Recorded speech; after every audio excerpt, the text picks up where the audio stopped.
నమస్తే. ఇన్నాళ్ళు నన్ను సపోర్ట్ చేస్తూ, ఎంకరేజ్ చేస్తూ మీ ప్రేమని నాకు అందిస్తున్న ప్రతి ఒక్కరికి కృతజ్ఞతలు.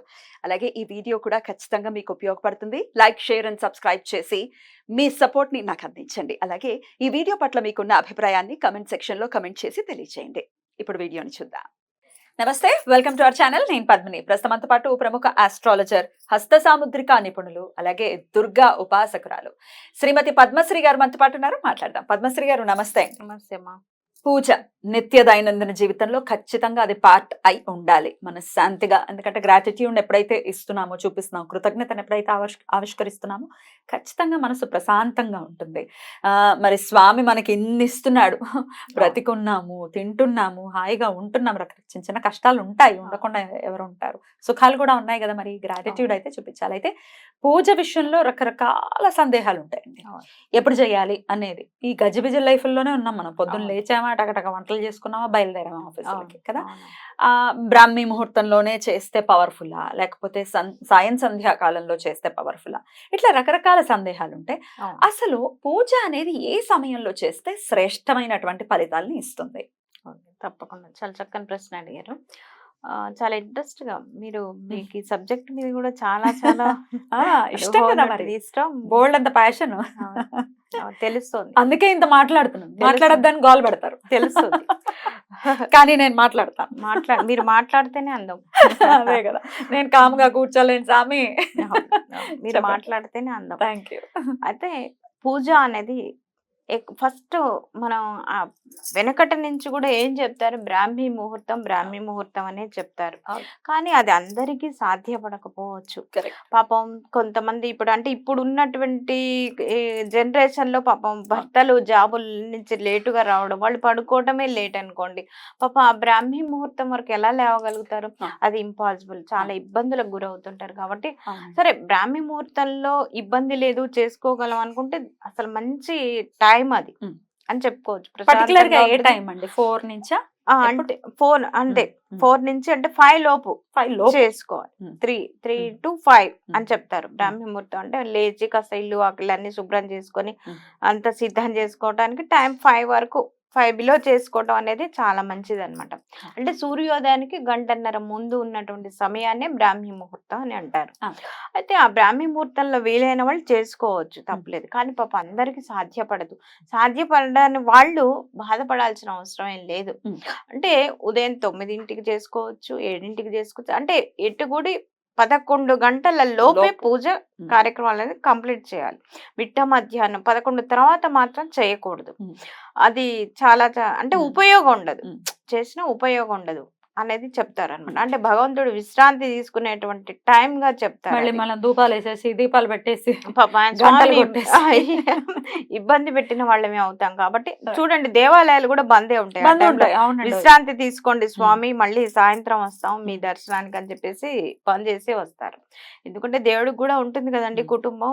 ఈ లోక రక్షకుడు అందరినీ చూడాలి, ఉదయం నుంచి పెట్టినటువంటి అప్లికేషన్లు చూసుకుంటూ ఉండాలి, అవన్నీ ఉంటాయి కదా. మనకు అర్థమైన భాషలో ఉంటాయి కదా. ఎవరెవరు ఏమేమి కోరుకున్నారు, వాడికి ఎలా చేస్తే బాగుంటుంది అని వాళ్ళు తర్జన అవుతూ ఉంటారు.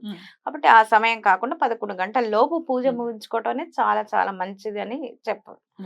అయితే ఎలాగ చేసుకోవాలి పూజ అంటే, శుభ్రంగా మీరు మీ స్వహస్తాలతో ఉతికినటువంటి 2 జతల బట్టలు శుభ్రంగా ఏం చేస్తారంటే పసుపు నీళ్ళల్లో ఉతికి ఆరేసుకోండి. అంటే మరి ఇప్పుడు పని మనుషుల యుగం వచ్చింది కాబట్టి మరి పని మనుషులు ఉతికినటువంటి బట్టలు కాకుండా కొంతమంది దేవతా వస్త్రాలు అంటే మడి వస్త్రాలు అని చెప్పి సపరేట్ గా పెట్టుకుంటారు. ఇదివరకు రోజుల్లో ఎలా ఉండేవి? అసలు కర్ర పైన ఆరేసి ఇప్పుడు ఉన్నారు. ఇప్పటికీ ఆచార వ్యవహారాలు పాటిస్తూ వాళ్ళు ఉన్నారు. ఇంకా మంచిగా ధర్మం అనేది అట్లా నడుస్తుంది కాబట్టి మనం ఈ మాత్రం ప్రశాంతంగా ఉండగలుగుతున్నాం. అయితే అలా వీలు కాదు. అంటే ఇప్పుడు ఉన్నటువంటి ఇల్లు వాతావరణం అన్ని చూసుకోవాలి, పరిసరాలు పరిస్థితులు అన్ని దృష్టిలో పెట్టుకొని కొన్ని సడలింపులన్నీ చేశారు మన పెద్దవాళ్ళు. చాలా వాళ్ళకి నిజంగా చేతులెత్తి నమస్కారం చేసుకోవాలి. ఎక్కడికక్కడ వాళ్ళు వెసులుబాటు సర్దుబాట్లు చేసుకునేటువంటి అవకాశాన్ని మనకు పెద్దవాళ్ళు ఇచ్చారు. అయితే చక్కగా ఏం చేస్తారంటే పసుపు నీళ్ళల్లో ఒక 2 జతల బట్టలు ఉతికి ఆరేసుకొని మీరు చేసే అంటే పూజా మందిరం ఏదైనా ఉంటే సరే, పూజ మందిరం అది separate గా ఎవరు తాకకుండా ఒక కవర్ లో పెట్టేసి భద్రపరచుకోండి. చక్కగా అంటే ఉదయమే, అంటే మీరు బ్రాహ్మీ ముహూర్తంలో లేవలేరు, 6 కన్నా లేస్తారు కదా, లేచిన తర్వాత అయినా సరే ఇల్లు వాకిళ్ళు అన్ని శుభ్రపరచుకొని చక్కగా ఆ క్రితం రోజు రాత్రే మీరు ఆ దేవుడికి పెట్టినటువంటి నిర్మాల్యం అవన్నీ క్లీన్ చేసుకున్నారనుకోండి, ఉదయం పూజకు సిద్ధమవుతుంది, చక్కగా ప్రశాంతంగా ఉంటుంది, ఎక్కువ సమయం పట్టదు. కాబట్టి చక్కగా రాత్రే నిర్మాల్యం అంతా తీసేసుకొని శుభ్రంగా ఉంచుకోవడానికి ప్రయత్నాలు చేయండి. అలాగే మార్నింగ్ చేసుకొని, అంటే 11 గంటల లోపు పూజ అంటే వీరు చక్కగా మీరు అవుతుకున్నటువంటి ఆ వస్త్రాల్ని ధరించి స్వామివారి కంటే దేవుడి గూట్లో కూడా ఒక ఆర్డర్లో పెట్టుకోవడం అనేది మంచి ఉత్తమం అని చెప్తాను. ఎందుకంటే ఎక్కువగా అంటే దేవుడి పటాలు కానివ్వండి, విగ్రహాలు కానివ్వండి, కొంతమంది ఎవరిస్తే వాళ్ళు అక్కడి నుంచి తెచ్చుకోవడం, గూళ్ళల్లో పెట్టుకోవడం ఇబ్బంది పడుతుంది. అవి ఏమవుతుందంటే పూజ చేయడము ఇబ్బంది. అంటే ఇప్పుడు మనం అతిథిని పిలుస్తామమ్మా, ఒక్క అతిథిని పిలిచి కూర్చోబెట్టిన దానికి, మనం సపర్యాలు చేసిన దానికి ఒక 10 మందిని పిలిచి కూర్చోబెట్టి వారికి చేసేదానికి అలాగే అన్నమాట ఇది కూడా. కాబట్టి సాధ్యమైనంత వరకు మీ ఉండాలి. మీ ఇష్ట దేవత, కులదేవత, అలాగే ఒక శివ కుటుంబం ఫ్యామిలీ ఫోటో అనేది ఖచ్చితంగా, అంటే శివుడు, పార్వతి, సుబ్రహ్మణ్య స్వామి, గణపతిని పెట్టడం అనేది చాలా చాలా మంచిది అనమాట. ఒక శివ కుటుంబం ఫ్యామిలీ, మీ ఇష్ట దేవత, మీ కుల దేవత ఆరాధన ఫోటో ఒకటి పెట్టుకోండి చక్కగా, చాలు, ఎక్కువగా ఇబ్బంది పడకుండా.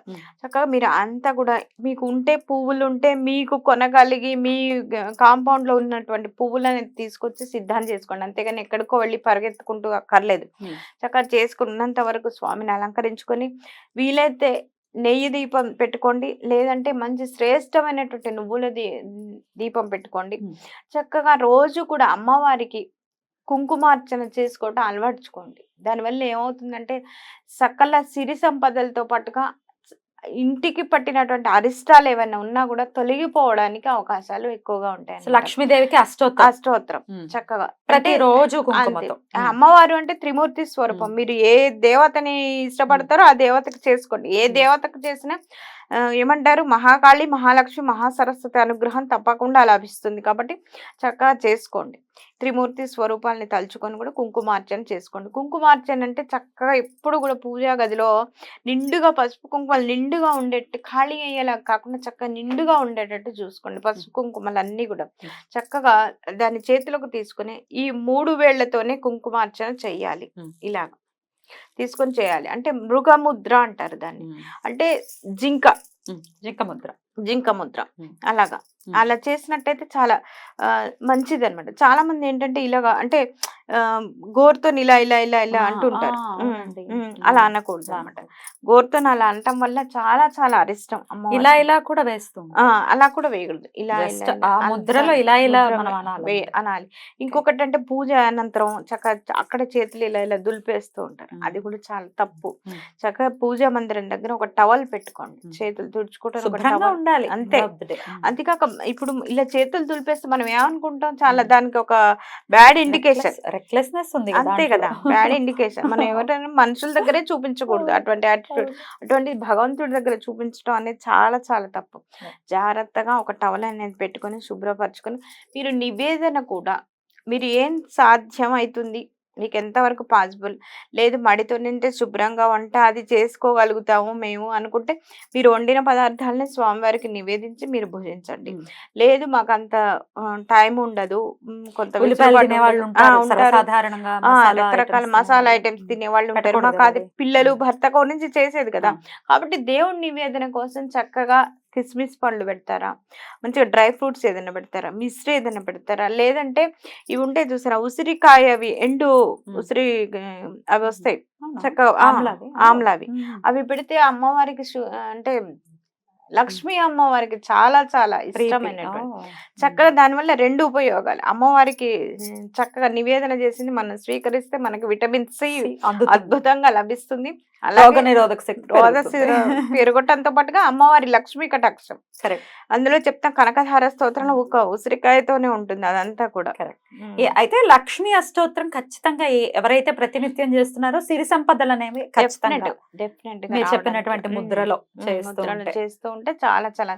అలాగే ఏం చేస్తారంటే మీరు ఆ నివేదన పెట్టిన ప్రతిసారి ఒక రాగి చెంబు చిన్నది తీసుకొని వచ్చి దాని నిండా వాటర్ నింపేసి అక్కడ పెట్టాలంటారు. అంటే జీవశక్తి మనకి మొత్తం సృష్టి అంతా కూడా పంచభూతాల్లో నీరు కూడా ఒకటి, అలాగే జీవాధారం చక్కగా ఉంటుంది. అంటే దానిలో పాజిటివ్ వైబ్స్ అంతా కూడా ఆ వాటర్ లోకి వస్తాయి అనమాట. భగవంతుడిలో ఉన్నటువంటి శక్తి మొత్తం కూడా మనం అక్కడ పెట్టినటువంటి అంటే రాగి చెంబులు, రాగి అనేది చాలా మంచి లోహంగా చెప్పుకుంటాం మనం, ఆకర్షణ శక్తిగా మనం చెప్పుకుంటాం. కాబట్టి రాగి చెంబులో నీళ్లు పెట్టడం చిన్న మూత పెట్టేయచ్చు. అందులో 2 తులసి దళాలు వేసేసి స్వామివారు స్వీకరిస్తున్న భావనత అది ఏం చేస్తారంటే మళ్ళీ సాయంత్రం చక్కగా ఇంటిల్లి పాది కూడా తీర్థంలాగా స్వీకరించినట్టుంటే మనకు ఆ శక్తి అనేది వస్తుంది. స్వామివారి అనుగ్రహం కలగడానికి కూడా అవకాశం ఉంటుంది. ఇంకోటి ఇక్కడ చూడండి, మన రాగి చెంబులో నీళ్లు తీసుకోవడం వల్ల కూడా చాలా ఆరోగ్యానికి మంచిది అని చెప్తారు. 2 విధాలుగా కూడా ఇక్కడ ఉపయోగం ఉంటుంది అనమాట. అంటే డైరెక్ట్ గా రాగి చెంబుల్లో నీళ్లు తాగలేరని భగవంతుడి దగ్గర పెట్టింది, కనీసం అలా తీర్థం లాగానే పోయినా లోపలికి కాస్త నిరోధక శక్తి పెరుగుతుంది, వ్యాధి నిరోధక శక్తి అని. కాబట్టి మనం వెనకటి వాళ్ళు ఏది చెప్పినా అద్భుతంగా అమోఘంగా ఉంటాయి అనమాట. చిన్న చిన్న టిప్సే అనిపిస్తుంది కానీ దాన్ని వెనక ఉన్నటువంటి అర్థం చాలా చాలా గొప్పగా ఉంటుంది అనమాట. రైట్, అద్భుతం అండి, చాలా చక్కగా వివరించారు. ఖచ్చితంగా ఇలా చేసుకుంటూ సమయాన్ని, ఇంకొక ఆల్టర్నేటివ్ కూడా ఉంది కాబట్టి చక్కగా ఆ సమయాన్ని వినియోగించుకుని ప్రతినిత్యం అమ్మవారి సేవ చక్కగా అలా కుంకుమార్చన చేసుకుంటూ ఓం శ్రీమాత్రే నమః, శ్రీమాత్రే నమః, శ్రీమాత్రే నమః చక్కగా ఒక్క నామం వేరే ఏవి రావాలనుకుంటే ఓం శ్రీమాత్రే నమః అని చదువుకున్న చాలా అద్భుతం. రైట్ అండి, చాలా బ్యూటిఫుల్ గా ఎక్స్ప్లెయిన్ చేశారు. ఆల్టర్నేటివ్ ఏం చేయాలో తెలియదు అనుకునే వాళ్ళకి డెఫినెట్ గా ఇది చాలు. నమస్కారం.